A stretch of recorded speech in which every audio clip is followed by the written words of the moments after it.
नमस्कार। जमीन के म्यूटेशन के नाम पर एक जज साहब से ठगी का प्रयास हुआ है और यह अखबार दैनिक भास्कर में या अन्य अखबारों में भी छपा हुआ है।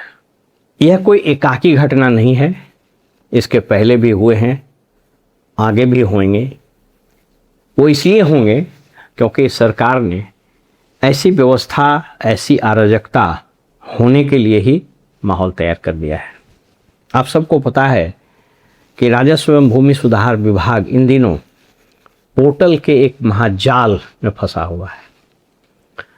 मैंने एक बार चर्चा की थी कि कैसे 90-2000 के दशक में बिजली के तार खंभों पर लटकते रहते थे, उन्हीं खंभों पर टेलीफोन का तार, फिर डिश एंटीना का तार और न जाने कितने तार, फिर इंटरनेट आ गया। तो हर सड़क पर ऐसे कुछ पोल मिल जाते थे, खंभे मिल जाते थे जो इन तरह के ऐसे तारों के मकड़जाल से उलझा हुआ रहता था।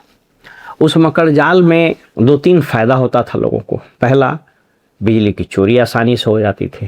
टेलीफोन वाले मिस्त्री को भी बहुत फ़ायदा होता था, अगर टेलीफोन से बख्शीश नहीं मिलेगा तो आपका तार काट देगा। इसके अलावा तार के चोर को भी बड़ा आसानी होता था, एक झटके में बहुत सारा तार कट जाता था। ठीक उसी प्रकार आज की तारीख में बिहार का राजस्व एवं भूमि सुधार विभाग है।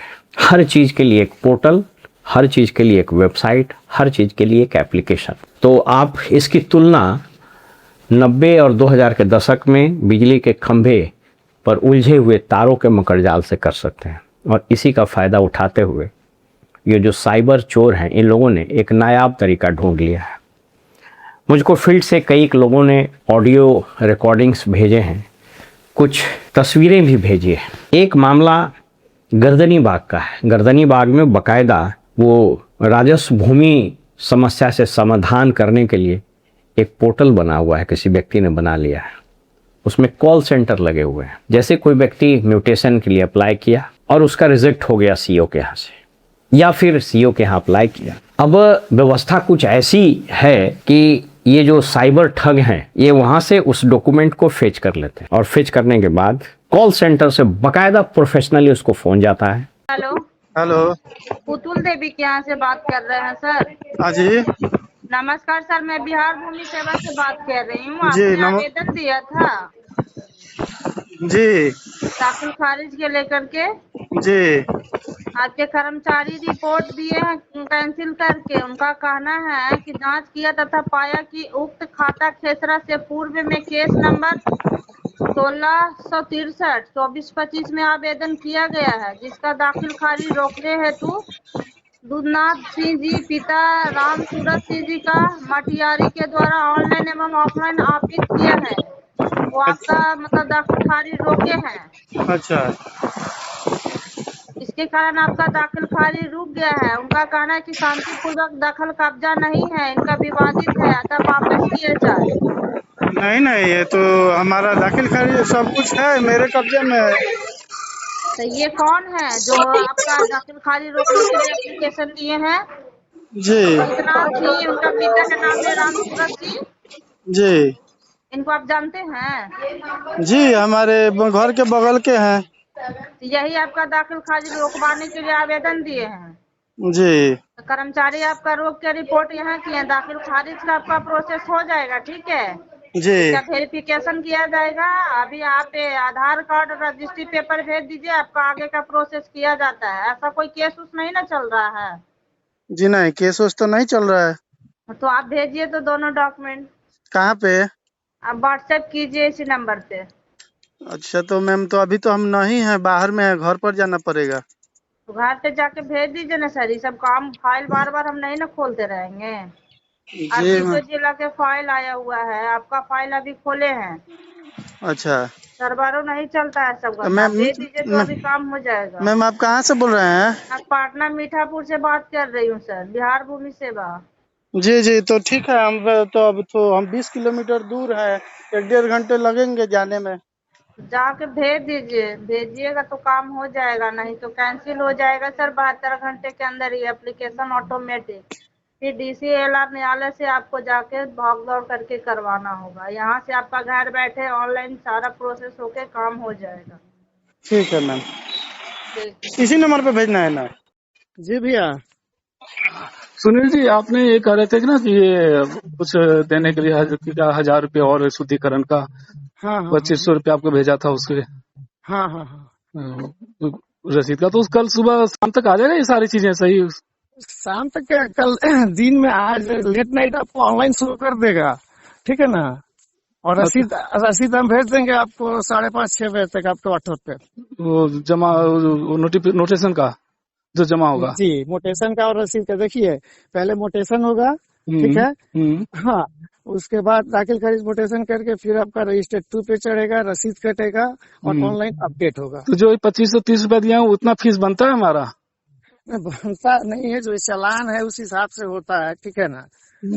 रसीद का हमें कितना, रसीद कितना देंगे फिर? 2,530 का देंगे जो पैसे पे? हम ये जो हेलो, हाँ जी, हाँ, रसीद के साथ जो आपको हम चालान देंगे, ठीक है ना, उसमें टोटल आपका उतना ही का रहेगा, 2,530 रुपये का रहेगा। हाँ, जो हम आपने ट्रांसफर किए थे, कहा गुंजन मान जी? जी, उसका रिकॉर्ड मेरे पास भी है, वो मेल भी करना है हमें विभाग में ना। अच्छा, तो ये सीओ साहब कौन है? कहाँ पे? वहाँ जहाँ आप बैठे हैं पर। हेलो, सीओ साहब कौन है? अभी जो सीओ साहब है, हाँ, अभी कह रहे थे ना आपके सीओ साहब बैठने वाले हैं, हम शुद्धिकरण का वो करवाएंगे, सत्यापित करवाएंगे। अनुज सर है अभी यहाँ पे। अच्छा, अनुज सर हैं। तो अनुज सर से बात हो जाएगी मेरी जब वहाँ बैठेंगे तो? हेलो डायरेक्ट हेलो, आवाज कटता है आपका। बोल रहे हैं कि सर आते हैं तो हम आपसे बात कराते हैं। हाँ, जरा बात करा दीजिए मुझे, मैं 1,000 रुपये ट्रांसफर कर दूंगा, वो नंबर भेज दीजिएगा। कौन है? आपको भेजे हैं व्हाट्सएप। हाँ, तो जो बात करा दिया ना, तो मैं 1,000 रुपया ये वाला भी, और जो आप करें ना कि जो भी होगा ऊपर से दे दीजिएगा। और नहीं, सिर्फ यही आप करा दीजिए, ठीक। जैसे सर आते हैं हम आपसे बात करा देंगे। इसको कराइए कि अपडेट करके रखे। आप कर्मचारी हैं राजगीर में प्रखंड में? जी, आपके डिजिग्नेशन क्या है वहाँ पे? अभी हम अमित जी की जगह पे हम अभी कर्मचारी हैं, अचल कर्मचारी। अच्छा, अमित जी की जगह पे आप कर्मचारी हैं, तो वो ट्रांसफर हो गए? जी। कब हुए ट्रांसफर? लगभग 1.5-2 महीने पहले का बात। 1.5 महीना, लगभग 1 महीना होता है वैसे ही। 1-1.5 महीना हुआ बस? जी। अच्छा, तो अभी हड़ताल नहीं चल रहा है बिहार में? कुछ लोग बैठे थे हड़ताल भी, इसके पहले भी तो स्ट्राइक हुआ था ना। अच्छा, बैठे हैं। इसके पहले भी हड़ताल हुआ था। ये जो 2,500 रुपये भेजे हैं, कम से कम वो सम्मिलित नहीं है। और जो इससे पहले हुआ था, इसमें तो उसमें काफी ज्यादा प्रभाव था ना। अच्छा, तो पूरा काम है ब्लॉक पड़ा था, एकदम टोटल क्लोज था। अच्छा, काफी लोग ड्यूटी पे भी नहीं है। नोटिस FIR काफी अधिकारी पे हुआ है इसके। अच्छा, जी। तो ये जो आपको 2,530 रुपये भेजे हैं, इसका कोई अभी ये तो कटवाए होंगे ना, कुछ जमा तो किए होंगे, चालान क्रिएट तो किए होंगे, कुछ बनाए तो होंगे? सब आपको भेजेंगे हम, आधा घंटा में सब आपको भेज देंगे भैया। तो 2,530 वाला भेजिए ना, तो 1,000 रुपये भेज देते हैं आपको अनुज सर से बात करके जब आएंगे तो। हम सोच रहे हैं कि साथ हम इसको अपडेट करके भेजते हैं। अरे सर, वो बारी से भी तो होता है। कोई बात नहीं, हम आपको उसका भेजते हैं आपको। तो मैं, हाँ, भेज दीजिए मुझे 2,530, फिर 1,000 रुपये डाल देते हैं आपको। एक मंत्री 20-20 गाड़ी लेकर के ये जन सरोकार शिविर में जाता है, और वो शिविर में क्या होता है, तो शिविर में आवेदन लीजिए, वही आवेदन लीजिए जो ऐसे भी हो जाता, जो RTPS में हो जाता, जो लोक शिकायत निवारण में हो जाता, जो ऑफिस में जाने के बाद अगर सिस्टम ठीक रहता तो ऐसे ही हो जाना चाहिए। उसके लिए 50 गाड़ी जा रहा है। यूट्यूब चैनल और मीडिया वाले का भी वही हाल है। मंत्री जी से लिया एकदम आज पूरा हम ease of life, ease of doing business, हम लोग तो एकदम तहलका मचा दिया। 100% डिस्पोजल हो गया। जाति प्रमाण पत्र मिल गया, आवासीय प्रमाण पत्र मिल गया, जन्म प्रमाण पत्र मिल गया, ये इनका डिस्पोजल हो जाता। इसमें एक अलग कहानी और हुई। मुझको कल कुछ जिलों से बहुत सीनियर ऑफिसर्स लोगों ने फ़ोन किया, कहा कि ये जो सहयोग शिविर है सर, इसका चिट्ठी आप दिखा दी। उसका चिट्ठी हम आपको दिखा देते हैं। अब ये जो सहयोग शिविर है, इसमें इसके लिए कोई जो व्यवस्था करने के लिए कोई अलग से आवंटन, अलग से फंड नहीं दिया जा रहा है। व्यवस्था कैसे गड़बड़ाती है सो बता देते हैं। जब थानों को कागज नहीं मिलता था, या मिलता है तब भी वो तो धीरे धीरे आदत हो जाता है, तो जो भी FIR कराने जाता था उसको थानेदार बोलता था एक जिस्ता कागज लेके आइए। तो अब इसके लिए कोई अलग से आवंटन या फंड की व्यवस्था तो नहीं की गई। तो बीडीओ ने कहा, मान लीजिए कि मुखिया को, कि मुखिया जी कर दीजिए। तो मुखिया जी क्या करेंगे, सब तो लूटने ही में तवा है। तो मुखिया जी एक योजना खोलते हैं और इस योजना में एडवांस किया और उसी से वो शिविर बन गया, चल गया। मान लीजिए कि 50,000 रुपया खर्चा हुआ शिविर में, तो 1 लाख का योजना खोल दिया, 50,000 शिविर में खर्चा हुआ, 50,000 अपने लिए। ये धड़ल्ले से चल रहा है, ये आप पता कर लीजिए, ऑलमोस्ट सब जगह यही हाल है। तो बहरहाल मैं राजस्व एवं भूमि सुधार विभाग की बात कर रहा था।